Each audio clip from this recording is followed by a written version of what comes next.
দুর্দান্ত স্বাদের একটি রেসিপি আজকে আপনাদের সামনে আমি নিয়ে এসেছি। প্রচন্ড সুস্বাদু হয় খেতে, একবার অন্তত এই রান্নাটি দেখুন। আপনারা যে কোনো মাছ দিয়ে করতে পারেন, আমি পোনা মাছ দিয়ে করেছি। তো সবার প্রথমে আমি এখানে মাছগুলো ভেজে নিয়েছি। যেহেতু পোনা মাছ তাই একটু কড়া করে ভাজবো। মাছগুলোকে আমি একটু নুন, হলুদ, ফিশ মশলা এবং লঙ্কার গুঁড়ো দিয়ে মাখিয়ে নিয়েছিলাম, যেটা আপনাদের দেখানো হয়নি। একটি মশলা বানিয়ে নেব। এখানে কিছু টমেটো, আদা, কাঁচা লঙ্কা, পেঁয়াজ, রসুন এবং ধনেপাতা নিয়ে নিয়েছি। তো সবগুলোকে আমি মিক্সিতে দিয়ে দেবো। পেঁয়াজটাকে আমি বেটে নেব না, এটিকে যেভাবে আমি কুচি করে রেখেছিলাম এইভাবেই থাকবে। সবকিছু দেওয়ার পরে এইবার এর মধ্যে 1 চামচ পরিমাণ জিরে আমি দিয়ে দেব। সবকিছুকে একসাথে দিয়ে খুব সুন্দর করে মিহি একটি পেস্ট আমি বানিয়ে নেব।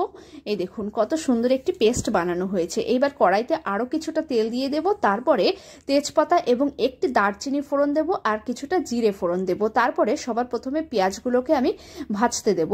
পেঁয়াজটা বেশ সুন্দর করে ভাজা হয়ে গেলে এর মধ্যে খানিকটা নুন দিয়ে দেব। এর মধ্যে যে মশলাটি আমি বেটে রেখেছিলাম সেটিকে দিয়ে দেব। খুব সুন্দর করে কিন্তু এই মশলাটিকে কষাতে হবে। এইবার এর মধ্যে পরিমাণ মতো আমি হলুদ দিয়ে দেব এবং পরিমাণ মতো লঙ্কার গুঁড়ো দেব।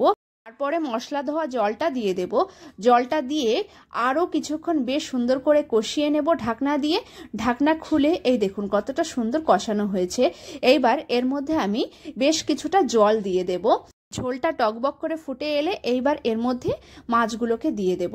মাছগুলোকে দিয়ে আবার ঢাকনা দিয়ে 5 মিনিট ধরে ফুটতে দেব।